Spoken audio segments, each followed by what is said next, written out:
অতিথিবৃন্দ, সম্মানিত চিকিৎসক মন্ডলী, কর্মকর্তাবৃন্দ, যেহেতু আসলে অনেক সময় হয়ে গেছে, আমি আর বেশি লম্বা বক্তব্য যাচ্ছি না। আমি ফার্স্ট অফ অল আপনাদেরকে যেটা প্রতিশ্রুতি দিয়ে যেতে চাই, এই চট্টগ্রাম মেডিকেল বিশ্ববিদ্যালয় মোড়ের যে নামকরণের কথা বলেছেন, এটা যদি অন্য কোনো সমস্যা না থাকে অন্য মন্ত্রণালয়ের, ইনশাআল্লাহ সেটা আমি ডিক্লেয়ার করে দেব। আপনারা শুধু আইডেন্টিফাই করবেন কোন মোড়টাকে করলে এটা সুন্দর লাগবে, এই জায়গায় আমরা ওইটা ব্যবস্থা নেব। আরেকটা যেটা আপনারা বলেছেন, যেটা ভোজ্য ব্যবস্থাপনা, এটা একটা চিঠি পরিচালক সাহেব আমাকে দিয়েছেন। আমি এটা যেটা আগে যদি এই ধরনের ব্যবস্থা থাকে, অবশ্যই আমি সেটা আমার যে প্রধান পরিচালনা কর্মকর্তা কমান্ডার ইতিহাসুদ্দিন চৌধুরী, ওনাকে আমি ইনস্ট্রাকশন করবো।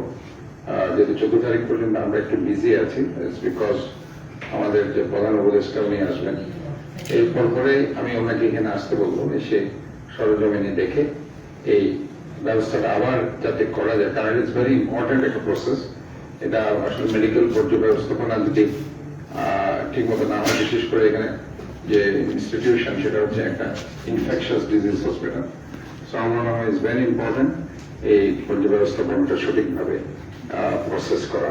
তো সেজন্য আমি ওনাকে পাঠিয়ে সেটা যাতে দ্রুত করা যায় সে ব্যাপারে আমি ইনশাল্লাহ অবশ্যই দৃষ্টি দেব ইনশাল্লাহ। আরেকটি যেটা আপনারা বলেছেন যে ফুটওভার ব্রিজের কথা, foot over bridge is very important. এটা কি রোডস অ্যান্ড হাইওয়েজে অন্তর্ভুক্ত হলে সেটা একটা, যদি তারা আমাদেরকে বলে যে ঠিক আছে করে দিতে, সো আমরা যদি করতে পারি, আমাদের যদি বাধ্যবাধকতা না থাকে, আমরা পারবো। আমাদের 38টা ওভারব্রিজ আছে, তো ওইটাতে যদি এটা থাকে ইনশাল্লাহ আমরা সেটা করে দেবো। আমাদের 38টা ওভারব্রিজের জন্য টাকা বরাদ্দ করা আছে। আমাদের যে একটা 2,500 কোটি টাকার একটা প্রজেক্ট চলছে চলমান, যে রাস্তাঘাটগুলো ফুটওভার ব্রিজ রয়েলেস কিছু মূল্যবান ইকুইপমেন্টস, তো সব মিলিয়ে এই ব্রিজটা আমি দেখবো যদি আছে কিনা। আর যদি নাও থাকে, সেটা রোডস এন্ড হাইওয়েজের যিনি প্রধান উপদেষ্টা আছেন, অ্যাডভাইজার আছেন ফজল কবির সাহেব, প্রয়োজন ওনার সাথে কথা বলে এটা করার জন্য অবশ্যই ব্যবস্থা নেওয়া হবে। আমি মনে হয় আপনাদের যে সমস্যাগুলো আমি সেটা বুঝতে পেরেছি, আর যেটা কর্মচারীদের যে প্রবলেম গুলো আছে, আমার মনে হয় সেটা অবশ্যই সমাধান হওয়া উচিত।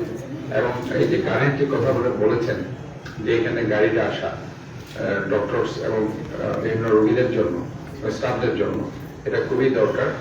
এবং সে ব্যাপারে আমি এটা সম্ভবত ট্রাফিক বিভাগ দেখে পুলিশ কমিশনার অফিস অথবা এসপি অফিস, যেটা পুলিশ সুপারের আন্ডারে, তো ওনার সাথে আমি পার্সোনালি কথা বললে সেটা কি করা যায় এই ব্যাপারে অবশ্যই আমি আপনাদের এই ব্যাপারে তো সবাই বিশ্বাস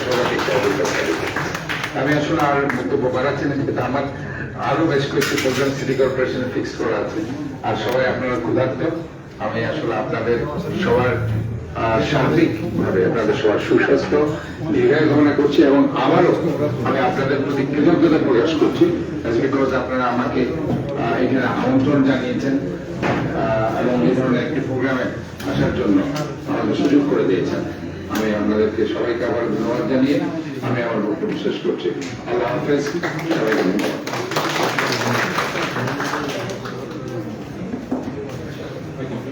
ধন্যবাদ স্যারকে। আমরা আজকে আমাদের পক্ষ থেকে একটি ক্রেজ প্রদান করতে চাই। আমাদের উপাচার্য মহোদয় হাত দিয়ে মেয়র মহোদয়কে একটি ক্রেজ দিয়ে বড় করে নেবেন।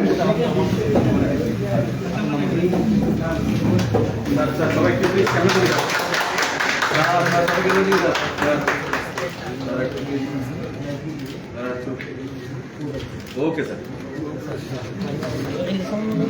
দিতে হবে।